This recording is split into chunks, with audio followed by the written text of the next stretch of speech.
sabrinah anarako. Sabrinah ty moa efa mihira. Eo Ha? Efa pira mihitsy anao. Ha? Mbola tsy pira. Fa tia mihira hatramin'izay. Eo Hatramin'ny firy taona anao nefa nihira? nanomboka valivalo taona teo donc.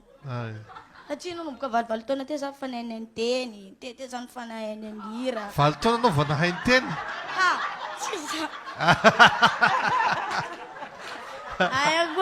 Aikoa io ka anao miteny an'izany io ko. Mety nanomboka teo zany fa nahay ny hira Nahay zany. ny hira. Fa niakatsehatra anao zany. Eo azy ndraiky fa niaka. Iza no mampianatra mihira anao sa Dia efa zaho foana. zany? Anao foana manao azy eo? Dia efa na mivalana na tsy mivalana zany dia efa zaho foana manao.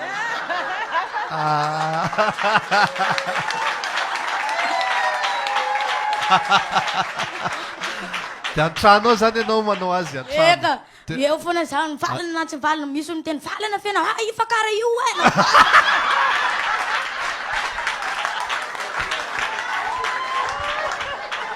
Io fa karaha io fa mety foana io e. Riatako foana raha natao fa midetona.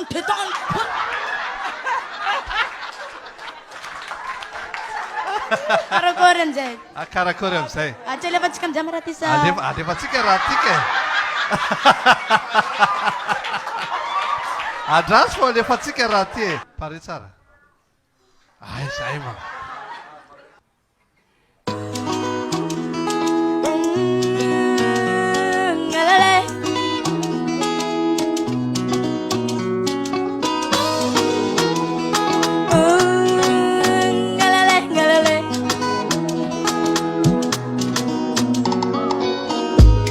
Nakondela vichangi, kandinesa nakondela vichangi. Dai nantinge aketo, yeah. Mazauani mami, anakondeita dendela vichangi, yeah. Tujano myako.